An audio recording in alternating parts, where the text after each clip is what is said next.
ओहो भाई, पहले पूरी बात तो सुन लो। ऐसे गुस्से में क्लिक कर दिए तुमने भी वीडियो के ऊपर, तुम अब ये कह रहे हो कि यार इसको क्यों भी ये दोबारा से बॉबी को ओपन कराने के लिए भेज रहे हो, तुम ये भी इसके ऊपर बात कर रहे हो। पहली बड़ी मुश्किल से हमने इनको पीछे किया था कि ये ओपनिंग हमारा जो है वो इंटेंट नज़र नहीं आ रहा, और वो सब चीज़ें इंटेंट भी खैर हमने देख लिया कितना खूबसूरत है। बट खैर पहले मेरी बात सुन लो पूरी। देखो भी बॉबी वापस तो आ गया, नई टीम हमने अनाउंस कर ली है T20 के अंदर, उसके अंदर भी बात कर लेंगे। माशाल्लाह 4 घंटे के बाद वर्ल्ड कप हो रहा है, हमारी अभी तक टीम कॉम्बिनेशन ही नहीं चेक हो रही है। अभी ये सीरीज जो होगी इसके अंदर पता चलेगी, ये भी अगर ना चले तो हम एक नए लोगों के साथ हम जाएंगे, ये जो आगे वर्ल्ड कप होने लगा है 4 घंटे के बाद। तो खैर बॉबी की जहाँ तक बात है भैया, बॉबी टीम के अंदर तो आ गया है। माइक हसन हसन साहब ने ये कहा है कि भाई ये जो बॉबी है इसको हम नंबर 3 के ऊपर भेजेंगे, और ये बड़ा ही ज़बरदस्त डिसीजन है हमारा, और बॉबी को जो है वो हमने वापस लेकर टीम में, मैं बहुत खुश हूँ। फिर निकाला क्यों था अगर इतनी तू खुश है। खैर पॉइंट मेरा ये है कि बॉबी भाई अगर कहीं रन बना सकता है ना, तो वो सिर्फ और सिर्फ पहले 6 ओवर्स के अंदर बना सकता है। अब पहले 6 ओवर्स में सारे 6 ओवर्स तो बॉबी ने खेलने नहीं है। तो अगर बिल्कुल ही हाइपोथेटिकली सोचा जाए तो 3 ओवर इसके तो 3 ओवर दूसरे के, इस तरह ही है। तो 3 ओवर्स को कहीं मिलते हैं, उन 3 ओवर में भी कोई हर बॉल पे तो चौका मारेगा नहीं, लेकिन कोई चौके निकाल लेते हैं क्योंकि फील्डर आगे खड़े हुए होते हैं, बॉल नहीं होती तो निकाल लेता है। तो वो 3 ओवर की जो इसको कोई बैटिंग मिलती थी उसी के अंदर ये रन्स बनाया करता था, जो कि आप पुराना भी उठा के देख सकते हैं, इसका पिछला भी जो भी स्टैट्स वगैरह चल रहे होते थे। ये पहले पावर प्ले में फिर भी तेज खेल रहा होता था, पावर प्ले के बाद ब्रेकें लग जाती थी क्योंकि उसमें से बैटिंग नहीं होती, तभी ये ओपनिंग पे आया करता था। तो अब अगर उसको टीम में रख दिया है, मेरा ख्याल में उसको करवानी चाहिए ओपनिंग, कि बेटा तू ओपन कर और इसके अंदर तू खुल के चौके निकाल, जो भी तू निकाल सकता है। आउट हो गया तो चलो ठीक है, अगले तो हैं ही आपके इंटेंट से भरपूर, लेकिन तू कम से कम पावर प्ले के अंदर, अब देखो आप अगर पुराने हमारे उठा के देख लें तो पावर प्ले के अंदर हम 6 ओवरों में 45 तक रन तो हमने बनाए हुए होते थे। ऐसा नहीं है कि चलो 60 70 80 बना रहे होते थे, लेकिन 45 एक रन, अब तो वैसे भी जिससे हम क्रिकेट खेल रहे हैं हम तो तरस रहे थे कोई 50 40 45 ही बन जाए, कोई आउट ना हो। खैर इसको अगर कह देंगे भाई तू 130 140 की स्ट्राइक रेट के ऊपर पहले 6 ओवर में खेल ले, तो ये अगर 15 18 बॉलों के ऊपर भी 28 30 रन बना ले, बहुत स्कोर है भाई। उसके बाद अब जब पावर प्ले खत्म हो जाएगा तब इसकी ब्रेकें लग जाती थी, वहां पर सिर्फ इसका जो है इशू शुरू हो रहा था। तो बोल दे बंदा यार कि तू पूरा पावर प्ले खेल, तू खुल के मार, उसके बाद तब देखो 30 रन अगर तुमने 35 रन बना दिए, जॉब इज डन। फिर आपने छक्के मारने, अगर उसके चक्कर में आप आउट हो रहे हैं तो हो जाओ यार, अगले को आने दो। ये सिंपल इसको ये बता दें। पॉइंट ये है ना कि अगर इसको बता भी दें ये कभी भी नहीं करेगा, क्योंकि पाकिस्तान में ये कोई गेम प्लान नामी चीज़ ही नहीं होती, हर कोई अपने लिए खेल रहा होता है और सही भी कर रहा होता है। वो क्यों भला, वो इसलिए कि अभी मोहम्मद हारिस के बारे में जो है, खैर मैं तो खुद कह रहा था कि उसको बाहर करो। सबसे बड़ी बात तो जो मसला है ना वो ये कि उसे कीपिंग नहीं हो रही है, उस पर खैर बाद में बात करेंगे। लेकिन मोहम्मद हारिस को नीचे भिजवा रहे थे और उसको अपनी तरफ से जो है कह रहे थे कि हम वो कुर्बानी दे रहा है, ये कर रहा है, वो कर रहा है। अब उसकी कुर्बानी जो है वो फिर ज़ाया होगी ना, क्योंकि उसके रन वंस कोई नहीं बने और उसी को सबसे पहले टीम से बाहर निकाला है। खैर मेरा ख्याल में मोहम्मद हारिस को बिल्कुल टीम से बाहर होना चाहिए, और उसकी रीज़न है, अगर वो कुर्बानी दे रहा है तो क्या कुर्बानी दे रहा है, टॉप ऑर्डर में नहीं आ रहा ना, तो फिर क्या करें। फ़खर साहब के लिए आधी दुनिया वैसे लड़ रही है कि जी वो टॉप ऑर्डर का बंदा है उसको नीचे नहीं करना, सेम साहब जो है वो वैसी टॉप ऑर्डर की है उसको नीचे नहीं करना, साहिबजादा साहब जो हैं वो टॉप ऑर्डर के हैं उसको नीचे नहीं करना। तो क्या करें भाई, अगर ये भी टॉप ऑर्डर का बैटर है तो क्या एक साथ हम 4 4 बंदे भेजा करें ओपन करने के लिए, क्या आपस में मिल बांट लो भाई, आउट हो तो 2 बंदे वापस आ जाएं। क्या कौन सा क्रिकेट हम खेलें यार। आप क्रिकेटर को यही बोलते हैं ना भाई कि टॉप ऑर्डर में ये 3 बंदे पक्के हैं, तुझे हम टॉप ऑर्डर में नहीं डाल सकते। अगर तू 5वें 6ठे नंबर के ऊपर खेल सकता है तो हम तुझे ट्राई कर सकते हैं, अदरवाइज तेरी जगह नहीं है, ये सिंपल जवाब दिया जाता है। आगे से क्रिकेटर कहता है सर मैं 14वें नंबर पे भी खेलूंगा, मुझे बस किसी तरह टीम में आप डाल दें, कोई भी रोल दे दें, मैं वो कर लूंगा, जो नए जितने भी लड़के आए होते हैं। तो ये अपनी एडमिट करके आते हैं ना, बोल दिया करें उस वक्त कि नहीं जी मुझसे नहीं होता, जब टॉप ऑर्डर वाले फेल होंगे तो उनकी जगह ही मैं आऊंगा, नहीं तो नहीं खेलूंगा। वही डिस्कशन होती है, उसने खुद एडमिट किया होगा, उसको जबरदस्ती तो नहीं कोई कर रहे ना। अब आपके टॉप ऑर्डर में अगर 3 नहीं तो किसको निकालें इनमें से, साइम को निकालें, साहिबजादा फरहान को निकालें, या फ़खर को निकालें, जो आपके 3 टॉप ऑर्डर के थे। ये बाबर वगैरह ने फ़खर को पीछे किया हुआ था, पूरी आवाम पागल हो गई थी, ओहो वो टॉप ऑर्डर का दुनिया का सबसे बड़ा इंटेंट वाला, स्ट्राइक रेट वाला, उसके छक्के जिस दिन उसका दिन हो जो कि हर 2.5 साल के बाद आता है, उस दिन वो ऑपोजिशन को मार के एक पता नहीं क्या उनको तेल में उबाल के जो है बाहर फेंक देता है। वो भी 250 250 साहब, वो मतलब इंपॉर्टेंट मैच नहीं होता जो भी होता, बट खैर चलो जो भी है। मुझे तो लोगों की समझ नहीं आती ना कि जी उसकी कुर्बानी हो गई तो ये हो गया, तो इसी तरह होता है, तो फिर फलाना यंगस्टर्स क्यों आपके ऊपर जो है ट्रस्ट करें, नीचे आके भी जो है इनको उसकी पोजीशन नहीं है।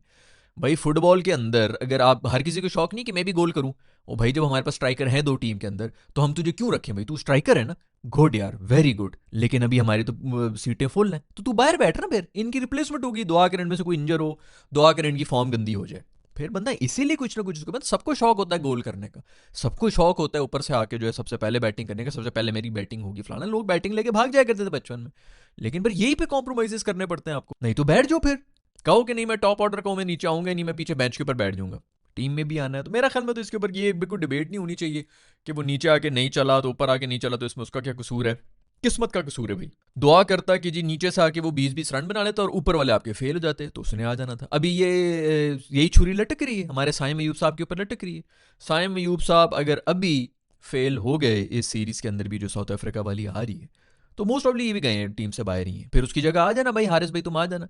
अब ये फेल हुआ है हारिस, तो इसलिए उस्मान खान साहब की जो है किस्मत चमकी ना, नहीं तो उसका तो चैप्टर बंद हो गया था।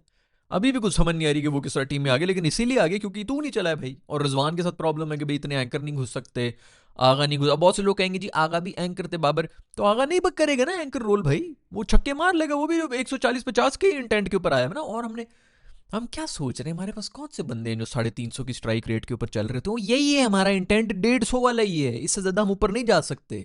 जो बाबर 120-125 के ऊपर चल रहा था, इससे ज्यादा जो है वो 150 वाली है, इतना ही हमारा इंटेंट है। 180 वाले वही हैं जो फिर आगे टुल्ले मारते हैं, नहीं तरीके से हम नहीं कर सकते ये टुल्ले मारने वाले, फिर 11 की एवरेज पे। खैर माइक हसन साहब ने ये कहा है कि भाई ये जो है इसको हमने बड़े चांसेस दे दिए थे मोहम्मद हारिस को, और उसने चांसेस का पूरी तरह से फ़ायदा नहीं उठाया है, उसकी एवरेज जो है कोई 13-14 की है डोमेस्टिक के अंदर भी। और ये बहुत बड़ा पॉइंट है यार, कम से कम डोमेस्टिक में तो कोई एवरेज हो ना आपकी, तो आप कहें चलो यार नेशनल लेवल के ऊपर आके कुछ करेंगे, डोमेस्टिक में आपके अपने घर की पिचें जहाँ पर आप जवान हुए हैं, कंडीशंस आपकी, ऊपर से अगली टीम के भी थोड़े से मतलब इंटरनेशनल लेवल के ऊपर, यार ज़मीन आसमान का फ़र्क हो जाता है जब आपके जो है वो ऑडियंस बढ़ जाती है। इवन अगर आप डोमेस्टिक ही खेल रहे हो, अगर पूरा स्टेडियम भर जाए ना, तो और किस्म का प्रेशर आ जाता है। इधर पूरे पूरे मुल्कों का मतलब आवाम आपको देख रही है, टीवी पे आप आ रहे हैं, आपको पता है कि जी एक और मुल्क है, फिर पॉलिटिकल जिस किस्म के चल रहे होते हैं उनके सामने आके ये हर किसी के मतलब ये बस की बात नहीं है ना। आप अगर डोमेस्टिक के अंदर 50 के एवरेज वाले हों तो आपसे उम्मीद की जा सकती है चलो इंटरनेशनल कम से कम 20-25 करने वाला तो ये होगा एवरेज। जब डोमेस्टिक में भी आप नहीं चल रहे हैं, मेरा नहीं ख्याल कि आपकी कुछ जगह वगह बननी चाहिए, बस सिर्फ ये कि जी इंटेंट है और बातें हैं, इंटरव्यू के अंदर हमने ये कह दिया वो कह दिया, ठीक है, राइट ऑफ नहीं करना चाहिए, बिल्कुल भी नहीं करना चाहिए। पीएसएल वगैरह हो रहे थे, बाकी भी लीग्स हो रहे थे, दोबारा फॉर्म में आएगा, वापस आ जाएगा, कोई ऐसा नहीं है कोई करियर खत्म नहीं होगा कि जी बस बिल्कुल खत्म और एंड, और फिर दोबारा कभी शक्ल भी ना दिखाना। हमारी भी थोड़े ज़्यादा जज्बाती हो रहे थे, बिल्कुल परफॉर्म करो, वापस आ रहे हो टीम में, लेकिन फिलहाल मेरा ख्याल में कोई जगह बनती नहीं। बात मैंने ये शुरू की थी कि बाबर को ओपन करना चाहिए। बाबर के बारे में भी हसन कह रहे हैं कि वन डाउन आएगा, यार वैसे आपस की बात है, आउट तो इन्होंने हो जाना है, ओपनर्स ने आउट ही होना है, उसने आना पावर प्ले के अंदर ही है। इनमें से कोई हमारे जो ये 400-400 रन की जो पार्टनरशिप दे रहे हैं ना साइम अयूब साहब और साहिबजादा साहब, पिछले कितने अरसे से कसरत ही रहेगी भाई, क्योंकि 50 रन की हमें भी कभी कोई पार्टनरशिप नजर आ जाए, पहले कम से कम ये तो नजर आती थी, अब तो वो भी नजर नहीं आती, दूसरे ओवर से प्रेशर में हम आए हुए होते हैं, तो वो तो नहीं है। लेकिन मेरा ख्याल में बाबर को ओपनर ही भेजना चाहिए, अगर कहीं पे वो थोड़े बहुत रन वंस कर सकता है तो वहीं पे कर सकता है, आगे आके उसे रन होना नहीं है, स्पिनर को लगा देना है, बॉल वैसी पुरानी हो जानी है थोड़ी सी, उसके अंदर वो स्पिन की भी जो उसको असिस्ट करना शुरू हो जाएगी, तो मेरे ख्याल में बाबर वेस्ट ही हो जाएगा। इसको बिल्कुल ऊपर ही भेजना चाहिए, उसको कहना चाहिए यार 130 की स्ट्राइक रेट के ऊपर बस बैटिंग करो और ज़्यादा ना भी करो, 130-35 पे भी कर रहा हो, पावर प्ले तक जितने आप रन बना सकते हैं, पावर प्ले के अंदर इनको एम दे दो कि आपने 45 से 50 रन बनाने, विकेटें नहीं गिरनी चाहिए, ये सिर्फ इसका एक एम होना चाहिए। पावर प्ले तक अगर आपने कर लिया तो उसके बाद अब अपनी विकेट थ्रो करें, जो भी करें आप निकलें और अगले किसी को आने दें, इस तरह का वो करके दे दें। लेकिन पाकिस्तानी भी जो है सबको पता होता है कि हमने रैंकिंग में आना है, हमने इधर आना है, हमने उधर आना है, तो फिर ये लोग उसी लिहाज से, इंडिविजुअल की गेम है ना यहाँ पर, तो इंडिविजुअल फैंस ही चल रहे होते हैं, कोई ऐसा तो है नहीं कि टीम के लिए खेल के चला गया। तो खैर ये मेरा मशवरा है हमारी टीम को।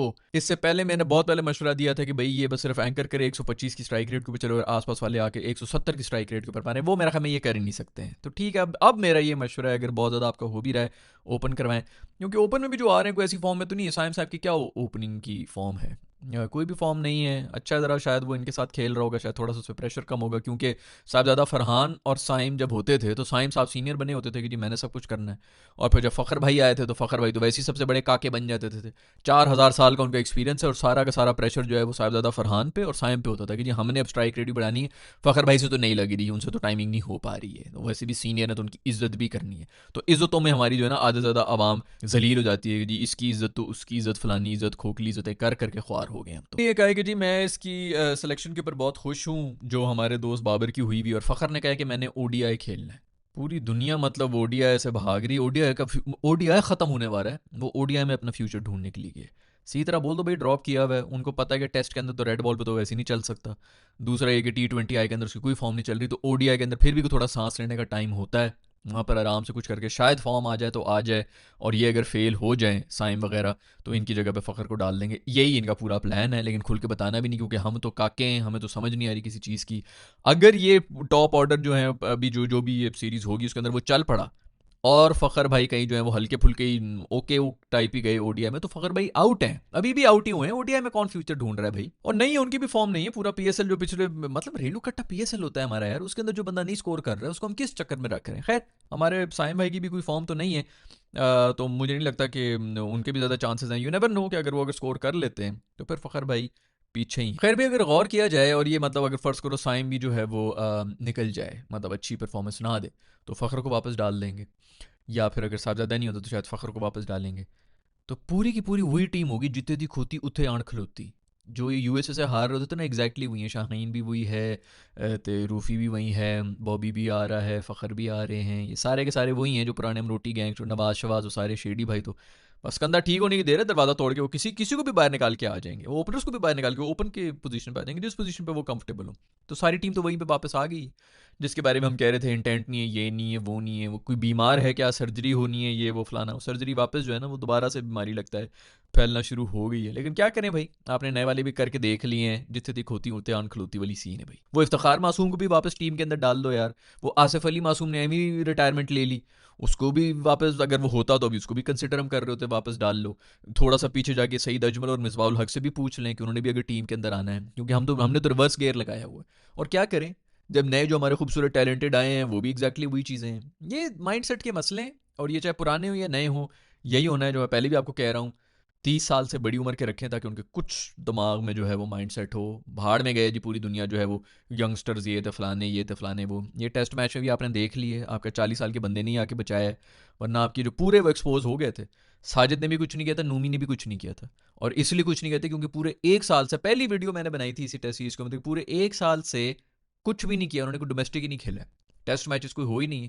आप इस तरह रस्टी बैठे हुए हो, आपको आगे जो है वो टेस्ट में डाल दिया। वो एक दफ़ा तो उन्होंने चलो पहले मैच में तो फिर भी आउट कर लिया, क्योंकि साउथ अफ्रीका वाले भी रस्टी हुए थे ना, पाकिस्तानी कंडीशंस के अंदर आए हैं। दूसरे ने बिल्कुल फंसाया हुआ था। अगर ये इसके अंदर इसने तो 6 आउट किए हैं, तो पहली इनिंग्स में कर लिए थे। नहीं तो वो तो पता नहीं 4-100 की हमें लीड मार के जा रहे थे, जिस तरह की परफॉर्मेंस हमारी बॉलर्स ने दी थी। न्यू बॉल पकड़ के शाहीन को पकड़ाई थी ना, उसने आउट नहीं किया था। तो सिर्फ एक वो आसिफ का ही था। हम सब तो कह रहे हैं जी बैटिंग में असल में हमारे बॉलर्स फेल हुए हैं सेकंड टेस्ट के अंदर। और यही होता है, जब आप बाहर बैठे हुए होते हैं तो आप रस्टी हो जाते हैं, और फिर उसके बाद खैर ये प्लानिंग जो है ना, ये सारी समझ ही इंडियन बोर्ड को आ जाएगी, ऑस्ट्रेलिया को आ जाएगी, इंग्लैंड को आती है। लेकिन इंग्लैंड के पास वो है ही नहीं, टैलेंट ही नहीं है, क्योंकि कोई भी नहीं खेल रहा। सबको फुटबॉल की पड़ी हुई है, यूथ सारी उनकी उन चक्करों में पड़ी हुई है। तो ये इधर डिस्कस करने की जरूरत ही नहीं है। यहाँ पर कोई नहीं इस बारे में कोई बात करेगा, कोई फायदा ही नहीं। खैर भी क्या ही कोई मजबूरी है हमारी कि कुछ 4 घंटे के बाद शुरू होने वाला है वर्ल्ड कप, और हमारी अभी तक टीम कॉम्बिनेशन ही नहीं बन पा रही है। अब इस सीरीज़ के ऊपर हम देखेंगे, फिर वो आगे जो ट्राई नेशन की सीरीज़ है जिसमें अफगानिस्तान नहीं आएगा, मेरा तो मूड ही ख़राब हो गया। मैं तो देखनी ही नहीं, मैं तो अफगानिस्तान के लिए बैठा हुआ था देखने के लिए। तो अब ये 1 2 3 मैचेस हैं, मैं हमें ये T20 के उसके कोई 3 एक मैचेस हो जाएंगे। 6 मैचेस के ऊपर हमने वर्ल्ड कप की टीम बनानी है। क्या है, कोई बदकिस्मत है यार हम लोग, हम फैंस कितने बदकिस्मत। रूफी भाई निकल गए हैं, बड़ी बात अभी रूफी भाई को बाहर कर दी है। कब से चीख रहा था, इंग्लैंड होता है, ऑस्ट्रेलिया होता है, साउथ अफ्रीका होता है, सबसे पहले रूफी को डालो टीम के अंदर। भाई इन कंडीशंस के अंदर वो नहीं चल सकता। फिर आपकी स्पिनिंग विकेट्स चल रही हैं, इसके अंदर वो बैटर डालें जो थोड़े आपको मतलब 100 150 रन वाली आपकी इसके अंदर सारी क्रिकेट होनी है, और ऐसा ज़्यादा कुछ भी नहीं होने लगा। उस्मान खान भाई जो है वो कीपर बन के देखो ना, किस्मत देखो कि हारिस भाई ने क्या हरकतें की हैं। उन्होंने वो जो आउट मिस किया था तिलक वर्मा का, जो 4000 साल लगे थे उनको विकेटों तक जाने के लिए, तो उस्मान खान की जो है वो किस्मत थी, और वो अब उसकी जगह आ गए हैं। अब अगर ये परफॉर्म कर लेते हैं, अल्लाह करे कि करे यार, हम क्यों नहीं चाहेंगे कि कोई परफॉर्म ना करे। हम तो वैसे ही खुश होते हैं कि सब परफॉर्म करें, दूसरा टीम जीती, भाई हम टीम के लिए बैठे हैं। हमने ये थोड़ी देखा कि जी मेरा वाला बंदा बाहर हो गया तो ये वाला परफॉर्म ना करे, ताकि मेरा पॉइंट या मेरा पॉइंट ऑफ व्यू और गलत साबित हो। भाई 1000 दफ़ा गलत साबित हो। हम यहाँ पर रिएक्शन लेके बैठे हैं। मैं कोई एक्सपर्ट तो हूँ नहीं कि जी मैंने ये प्रिडिक्ट किया तो मैंने वो किया और मेरी सुन लो, मुझे पीसीबी में ओहदा दो। मेरा तो ऐसा कोई वो नहीं है। हम सिर्फ रिएक्शन करने के लिए बैठे हुए। अपने दिल की बात होती तभी आप लोग भी जो है कनेक्ट करते हैं, क्योंकि आपके दिल में भी यही सब कुछ चल रहा होता है। भाई मैच जीतो यार, भाड़ में जाओ, किसको खिला रहे हो किसको नहीं खिला रहे हो, मशवरा ही दे सकते हैं कि अगर ये हो रहा है तो इसको उस तरह ठीक कर लो। और हमें कुछ भी नहीं चाहिए। कौन पैसे दे रहे हैं हमें भाई, इनमें से पीसीबी बोर्ड में से या प्लेयर्स में से? ना कोई एजेंडे हैं हमारे, क्योंकि पाकिस्तान में तो हर किसी का कोई ना कोई एजेंडा होता है। फलाने के फलाने से लड़ाई है तो उसके खिलाफ मैं बोल लूँगा, उसका इसका दोस्त है तू इसके बारे में भी बोल फलाना। मुझे बड़े लोग कॉन्टैक्ट करते हैं भाई, अंदर की खबरें दे रहे होते हैं, मैं भी उनको कहता हूँ बेटा साइड पे, कोई ज़रूरत नहीं मुझे कोई भी खबर देने की। मैं क्योंकि होता यही है ना, जो टीम में बैठे टीम के अंदर जो बैठे हुए हैं हमारे, आपका क्या ख्याल है, उनको नहीं पता चलता कि भाई इसके बारे में ये खबर दे दूँ ताकि उसके बारे में नेगेटिविटी फैल जाए, या असल अंदर की स्टोरी ये है। और भाई रख अपने पास ही तो अपनी अंदर की स्टोरी है। खैर सुफियान मुकीम साहब को बाहर कर दिया गया है, और हम क्या इसके ऊपर अब बात कर सकते हैं, स्क्वाड के अंदर वो है ही नहीं, क्योंकि मेरे ख्याल में शेठी साहब के लिए बस वो जगह उन्होंने साफ रखी। सुफियान मुकीम साहब को बाहर कर दिया। पहले भी इस बारे में यही कह रहे थे कि सुफियान मुकीम और अबरार को इसलिए टीम में नहीं डाल रहे थे कि शेठी साहब थे।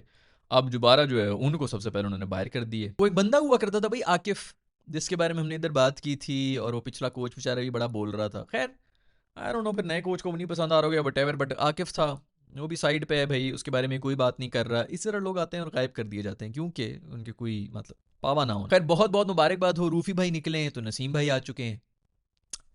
टू बी ऑनेस्ट पता नहीं यार, मेरा ख्याल में वैसे इन कंडीशंस के अंदर तो शायद नसीम बेहतर ही है, रूफी से तो बेहतर ही है।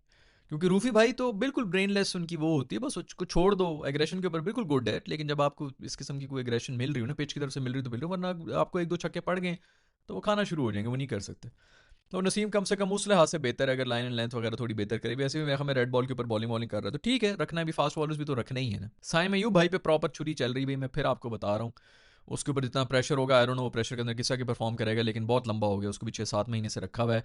दुनिया के नंबर 1 ऑलराउंडर बने हुए हैं बाय द वे वो। खैर मुबारकबाद हो आप सबको, पाकिस्तानी प्लेयर्स को जो वो एनओसी मिल चुकी है, और उनको क्लैरिटी हो गई है, वो जो बीबीएल वगैरह में जाना था। शुक्र है, जैसा मैं पहले भी कह रहा था कि यार इनको ज़रा जाके ऑस्ट्रेलिया में जाने दो, वहाँ पर उनके माइंड सेट जब ये देखेंगे, ड्रेसिंग रूम में साथ बैठेंगे छोटे छोटे बच्चे, जिस किस्म की बातें कर रहे होंगे कि मैंने फलानी जगह पर जाके सेंचुरी मारनी है, मैंने फलानी जगह के ऊपर फलाने स्टेज के ऊपर जाके परफॉर्म करना है, तो उनको समझ आएगा कि अच्छा ये थिंकिंग होती है प्लेयर्स की। क्योंकि इधर तो रोटी पानी प्लाजे, ये कर लिया, वो क्या हाउसिंग सोसाइटी, ये फलानी है, ये वो, इधर प्लॉट लो उधर प्लॉट लो, इतने पैसे बना लो, दैट्स इट। वो नेशनल टीम में आ जाते हैं, उनको समझ नहीं आती अब आगे क्या करना है हमने।